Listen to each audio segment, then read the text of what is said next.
See if this meal is worth room in your coveted freezer space. Which I have extreme doubts. We are trying, was it Stover's? It is Banquet.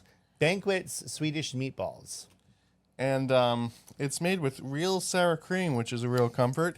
Problem is, if you look at the above look here, the sauce looks almost very watery. Watery, but kind of almost separated. It's kind of pasty looking. It's not.